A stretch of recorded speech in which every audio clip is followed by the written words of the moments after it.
So, your conference series on religion and ecology began nearly 20 years ago. Can you describe how faith-based environmental engagement has changed since then? Well, since we began conferences at Harvard in the mid-90s, where there was no field of religion and ecology, really, and we had to call up every person and say, will you contribute your knowledge to this issue? And they, to a person, said yes. And so in 20 years' time, this has really grown, mushroomed, as we can see here at the Parliament, which is terrific. And we like to say this is a field in academia, and it's a force in the larger society.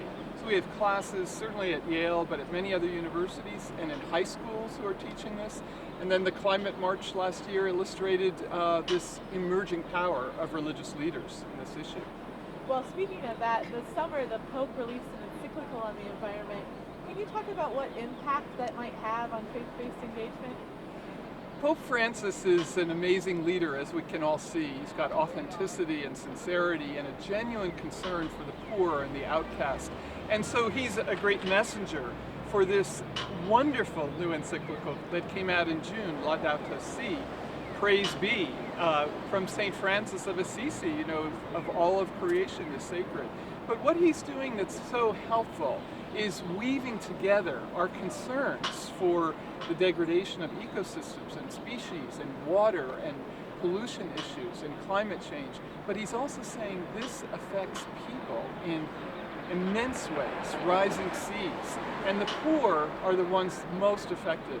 So ecology and justice, something we've been working on for a long time as well, is highlighted in this encyclical, and he calls this integral ecology, which is a term Thomas Berry used many years ago, our teacher.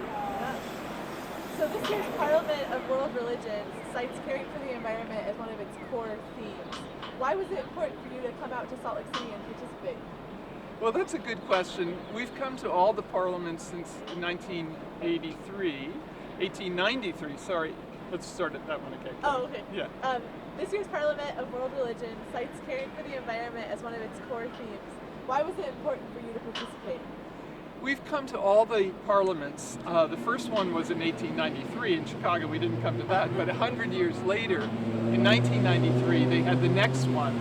And there have been parliaments, as you know, in Barcelona and South Africa and Melbourne, and in each one we were trying to focus the religions of the world on their great texts and teachings on the environment.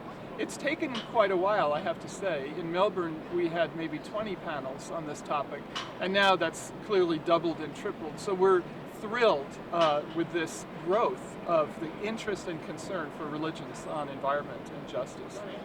So at the Deseret News, we've written on this topic of people in the pews getting involved in the environment, and sometimes it struck us that maybe people have a difficult time piecing together what the Bible says or what the Quran says about how they should treat the earth.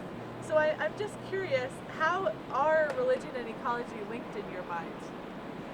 Well, what we've been trying to do is overcome that misunderstanding or that gap of knowledge and suggest that the religions we need to retrieve, to reevaluate, and reconstruct traditions. So throughout time, we've had biblical commentators, we've had rabbinical commentators, and Islamic scholars. So all through the history of these traditions, including Asian religions, we've always had people reinterpreting the traditions for modern times.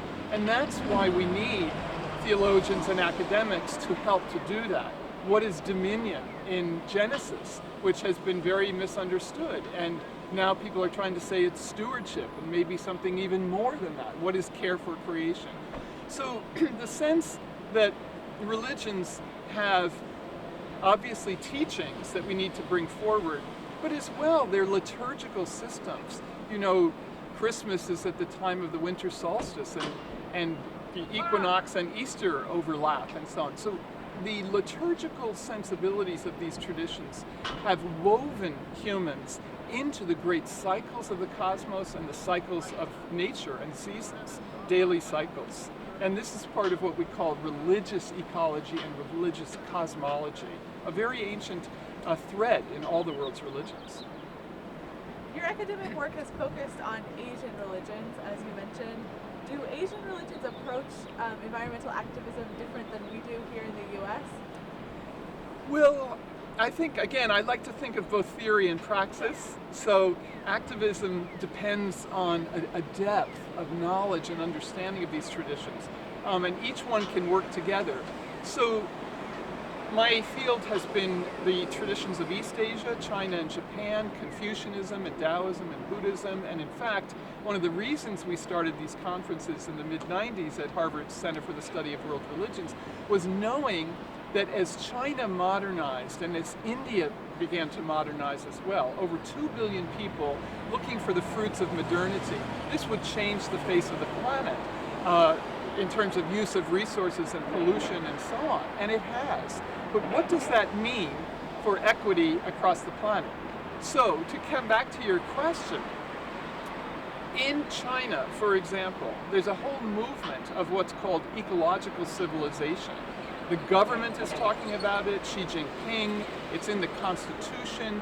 How can they create an ecological civilization based on their own traditions? So our Harvard volumes have been translated into Chinese on Confucian, Taoism, and Buddhism. But as well, there's a sense they need to recover those traditions for a spiritual grounding in modernity, not just materialism giving guidance to how you live your life. But there is activism on the ground for sure. There are over 70,000 protests a year in China regarding land issues, water issues, air, the pollution in these cities. There are cities of over 30 million people. You can't imagine the challenges that they have. India as well, you know, we did a whole conference on the Yamuna River and the pollution there, bringing scientists together with religious leaders. So it's a robust and growing movement in Asia, for sure, religion and ecology. So as I already mentioned, you've been involved in these conversations for more than 20 years. Are you optimistic about these conversations just continuing to grow? Yes, definitely. You know, I think once these religious traditions really understand the moral force that is there for change, as was true for civil rights, as was true for many shifts in human consciousness. And I went to college in Washington, D.C., and I can tell you when Martin Luther King got involved in civil rights, I was deeply involved in civil rights. It was a rippling effect across the whole country. And I think we're at that same moment that we can say the environment is not just an issue for science or policy or even economics or law or technology. All of these are necessary but not sufficient. With the moral force and I think sincere activism of leaders and laity around the world, there's a tidal wave of change that's beginning, growing around the planet. And the encyclical marks, I think, one of the most historic expressions of that. It's going into colleges and universities. All the Jesuit universities will be teaching this. So we're at a moment of great transition, as it's been called. And it's a very exciting participatory moment for all of us. So you've definitely become one of the leading voices in religion and ecology. And I'm just curious, what drove you to become so passionately involved in this issue? Well, because of going to live in Japan in 73, 74, and I was fascinated by these traditions. You know, I studied Buddhism and Shinto and Confucianism. And I became very interested in Confucianism because it has not only a spiritual path, but it has a social philosophy, a political philosophy, a sense of how we live with nature and how we are part of a large cosmos.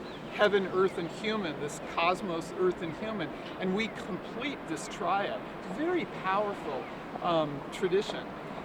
And the person that I met when I came back from Japan was Thomas Berry.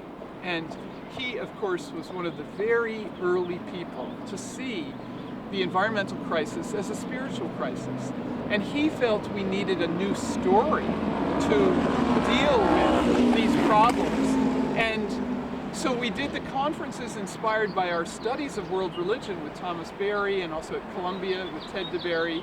But then we also did this Journey of the Universe film, very much inspired by Thomas Berry and Brian Swim. How can we see ourselves as part of an unfolding cosmos, 13.8 billion years, where we can value the beauty and complexity of these ecosystems and species in a very deep way with that kind of perspective?